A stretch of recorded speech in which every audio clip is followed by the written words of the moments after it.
जय हिंद दोस्तों। तो जैसा कि आप सभी को पता होगा, झारखंड विधानसभा सत्र जो कि आज से स्टार्ट होने वाले हैं, थोड़ी देर बाद से स्टार्ट भी हो जाएगी।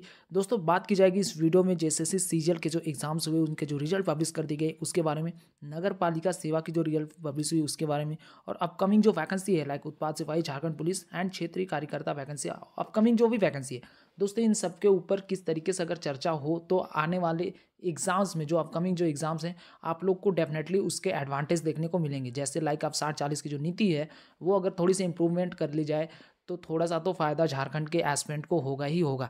चलिए दोस्तों वीडियो स्टार्ट करते हैं। लेकिन दोस्तों वीडियो स्टार्ट करने से पहले जो लोग भी भाई बहन आप लोग चैनल पर नए हो, आप लोग चैनल को लाइक सब्सक्राइब जरूर कर लेना, ताकि जो भी इन्फॉर्मेशन आएगी फिर चाहे ऐसे ट्रेंडिंग टॉपिक्स होंगे आप लोग को वीडियो टाइम टू टाइम मिलते रहेंगे। ठीक है, चलिए दोस्तों वीडियो स्टार्ट करते हैं। देखो दोस्तों, सबसे पहले बात कर ली जाए, यहाँ पे थोड़ा सा मैं ब्रीफ दे देता हूँ। जैसा कि आप विधानसभा सत्र आज से स्टार्ट होने वाले हैं, तो प्रोटेम स्पीकर एंड स्पीकर, हालांकि ये पॉलिटी की सेक्शन है, पॉलिटी की टॉपिक्स है, कभी पॉलिटिकल लेक्चर लूंगा तो मैं अच्छे तरीके से डिफाइन करूंगा कि ये किस आर्टिकल्स में आते हैं, कैसे चुने जाते हैं, ये सारी चीज़ें फिलहाल तो ये समझ लो, क्योंकि ये पिछली बार स्पेशल ब्रांच में ये सवाल पूछा गया था प्रोटेम स्पीकर क्या होता है, इसलिए मैंने सोचा कि जब ये टॉपिक्स आई गई है तो थोड़ी सी मैं ब्रीफ दे देता हूँ। प्रोटेम स्पीकर सरल शब्दों में समझो, जो कि स्टीफन मरांडी जी को बनाया गया है। इनका काम होता है, जैसे आज से नए सत्र जो स्टार्ट होंगे, नए विधायक जो आएंगे उनका शपथ दिलाना, यही काम होता है सिर्फ प्रोटेम स्पीकर का, कि जो नए नवनिर्वाचित जो विधायक आएंगे उनको शपथ दिलाएंगे। उसके बाद में ये प्रोटेम स्पीकर खुद इन्हीं सदन में कहीं पे बैठते हुए नजर आएंगे। तो प्रोटेम स्पीकर का काम सिर्फ नवनिर्वाचित जो विधायक होते हैं उनको शपथ दिलाना। ठीक है, उसके बाद में बात कर ली जाए यहाँ से स्पीकर महोदय की। स्पीकर, जब यहाँ से प्रोटेम स्पीकर हट जाएंगे, आज का काम उनका खत्म, 1-2 दिन में खत्म हो जाएंगे। उसके बाद में स्पीकर का सारा काम रहेगा, मतलब देखना कि कौन से विधायक आ रहे हैं, मतलब क्या क्या चीज़ें पास हो रही है, वो सारी चीज़ें देखेंगे स्पीकर महोदय के मौजूदगी में होगी, जो कि रविंद्रनाथ महतो जी को चुना गया है। ठीक है, स्पीकर के तौर पर आगे जो भी चीज़ें होगी वो, जैसे आप लोकसभा में ओम बिरला साहब को देखते होंगे ना, तो वो ही चीज़ें सेम टू सेम काम करेगी। स्पीकर महोदय का काम रहता है कि जो सदन को कैसे चलाया जाना है। ये हो गए प्रोटेम स्पीकर का और स्पीकर का काम। प्रोटेम स्पीकर सिर्फ कुछ क्षणों के लिए रहते हैं, 1-2 दिन के लिए। उसके बाद में शपथ ग्रहण वाली जो चीज़ें हैं वो सारी चीज़ें समाप्त होकर बाकी सारी चीज़ों स्पीकर के महोदय में ही कार्यकाल में चलते हैं। ठीक है, देखो दोस्तों क्या क्या चीज़ें होंगी यहाँ पे, आप देखो सदन का गणित को एक बार को समझ लो। सत्ता पक्ष एंड विपक्ष, आपको समझना जरूरी है कि कौन कौन से लोग हैं। विपक्ष जो होता है सवाल पूछता है, जैसे आप सत्ता पक्ष में आप देखोगे झामुमो के 34 है, कांग्रेस से 16 लोग हैं, राजद से 4 लोग हैं और माले से 2 लोग हैं। वहीं विपक्ष के लोग जो होंगे, विपक्ष में जो लोग बैठेंगे ना इस साइड में, अब देखोगे यहाँ पे भाजपा से 21, आजसू से 1, जदयू से 1, लोजपा से 1 एंड जेएलकेएम से 1। तो ये आपको पता होनी चाहिए कि सत्ता पक्ष के लोग कौन है, विपक्ष के लोग कौन है। सत्ता पक्ष जो भी चीज़ें बोलेगी, आज विपक्ष के लोग अगर उन्हें पसंद नहीं आएगा, ये विधेयक जो पसंद नहीं आएगा, तो डेफिनेटली हंगामा होना यहाँ पे तय है।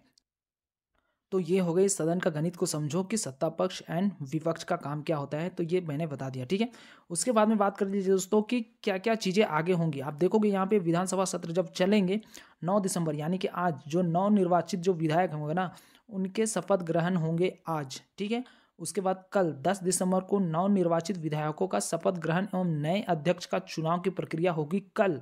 उसके बाद में परसों होंगे, मतलब कि 11 दिसंबर को राज्यपाल का अभिभाषण, वित्तीय वर्ष 2024-25 के लिए जो बजट वगैरह होंगे वो पास की जाएंगी।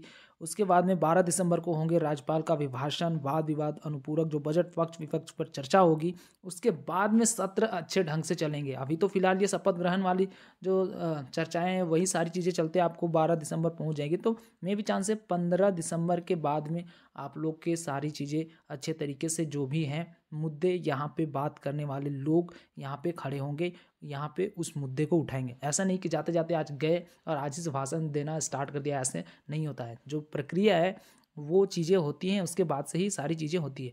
दोस्तों एक बात को समझो यहाँ पे कि कल आज से विधानसभा सत्र स्टार्ट होने हैं और इरफान अंसारी जी का कल एक वीडियो वायरल हुआ। आप एक बार को, मैं चाहता हूँ कि वो वीडियो आप एक बार को अच्छे तरीके से देखें और एक बार को सुने।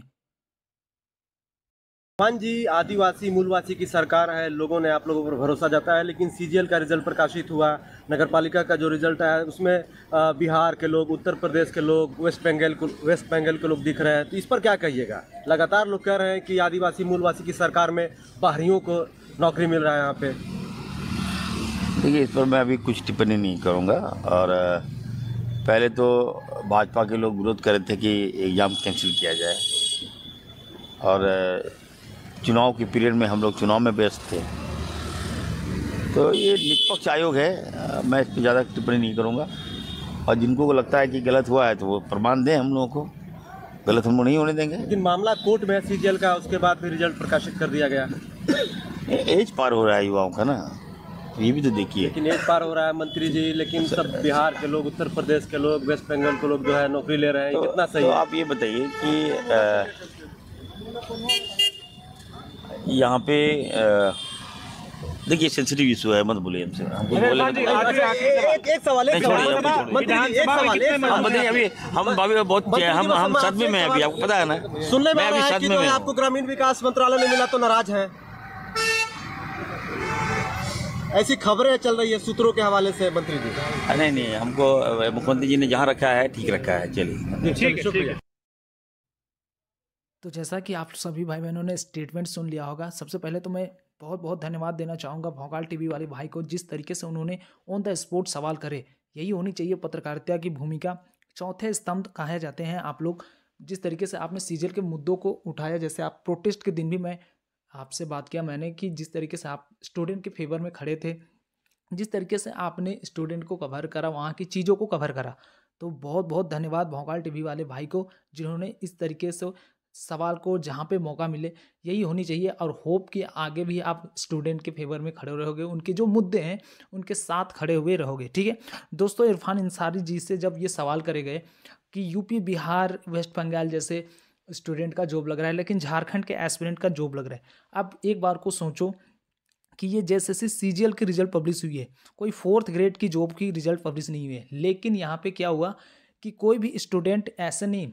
पिछले बार आप देखोगे 2018 की जब एसआई की जो वैकेंसी निकली थी ना, बहुत सारे एस्पिरेंट का फोटो पेपर में छपी थी। बहुत सारे एस्पिरेंट खुश थे कि हाँ मेरी जॉब लग गई है, उनके माँ बाप जो भी भाई बहन थे सारे खुशियाँ मना रहे थे। लेकिन इतनी बड़ी रिजल्ट आई, कोई स्टेटमेंट देने को तैयार नहीं कि भाई जो बच्चे मेहनत करके भी कर जिनकी रिजल्ट पब्लिश हुई है वो भी आगे आने को तैयार नहीं है, क्योंकि उन्हें भी पता है कि अगर मैं आगे आऊँ, क्या पता कि मेरी जब अभी लोग लगी हुई है मेरे ऊपर भी इंक्वायरी बैठ जाए।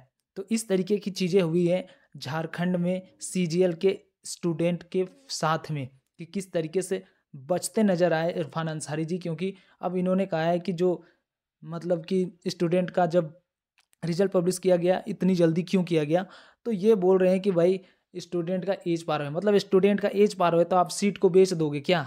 ऐसे तो नहीं होनी चाहिए। जो स्टूडेंट इतनी मेहनत कर रहे हैं दिन रात एक करके, विपक्ष बोल रहा है कि विपक्ष हो हंगामा कर रहे हैं। अरे भाई आप लोग सबूत को देते हो, आप लोग सबूत लेते नहीं हो, सबूत को खारिज कर देते हो, आप लोग मानते नहीं हो इस बात को, और आप बोलते हो कि भाई विपक्ष हंगामा कर रहा है। हम हंगामा क्यों नहीं करेगा? विपक्ष का काम है हंगामा करना, वो तो करेंगे ही करेंगे। लेकिन आप लोग जिस तरीके से काम करते हो, यहाँ पे आप रिजल्ट पब्लिश हुई, देख लो कितने स्टूडेंट हैं जो सिर्फ झारखंड से बिलोंग करते हैं जिनकी जॉब लगी है। स्टेटमेंट था इरफान अंसारी जी का। दोस्तों जेएसएससी सीजीएल का एग्जाम के रिजल्ट पब्लिश हो चुके हैं, नगर पालिका के रिजल्ट पब्लिश हो चुके हैं। 16 दिसंबर से डीवी भी स्टार्ट हो जाएंगे जेएसएससी सीजीएल के।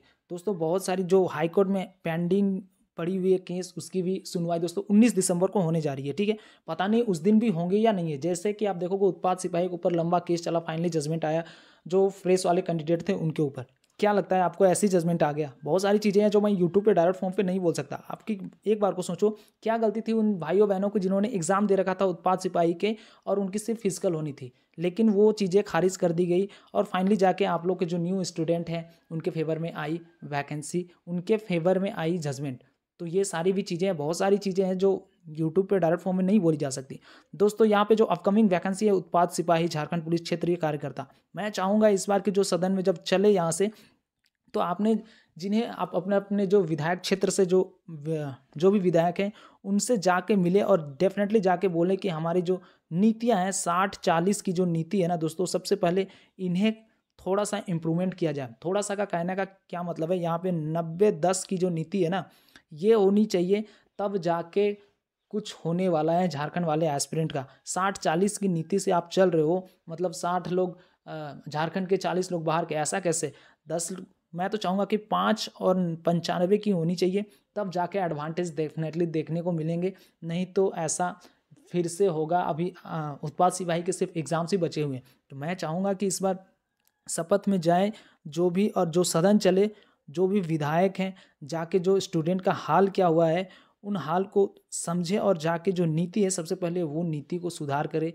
उसके बाद में जो वैकेंसी आने वाली जो है उस पर वही नीति पे अगर 90-95-5 की जो नीति है अगर इस पर काम बन जाए तो डेफिनेटली इसके एडवांटेज जो भाई बहन है झारखंड के उन्हें देखने को मिलेंगे। नहीं तो फिर जो 60-40 की जो नीति से अगर चलेगी ना तो फिर से वैकेंसी देखना उसी तरीके से होंगे जैसे सीजीएल के रिजल्ट को पब्लिश हुई। तो जो भी एस्पिरेंट है, जो भी भाई बहन है, आज से होने शुरू हो गए। अपने अपने जो विधायक क्षेत्र हैं वहाँ पे जाके अपने विधायक से टाई अप करें, क्योंकि आपने उन्हें वोट कराया, आपने उन्हें विधायक के तौर पर चुना है। अब जाके उन्हें बोले कि पहले ये नीति के ऊपर आप लोग वहाँ पे जाके सदन में बोलो। जब तक सदन में जाके बोलेंगे नहीं ये लोग तब तक काम कैसे होगा, नीतियाँ बनेगी कैसे? नीतियाँ बनेगी तब ऊपर से एक नोटिफिकेशन जारी होगा कि हाँ ये नोटिफिकेशन में अब ये नीति चेंज हो चुकी है। लेकिन ये लोग बनाना ही नहीं चाहते तो फिर स्टूडेंट के बारे में सोचते ही नहीं है।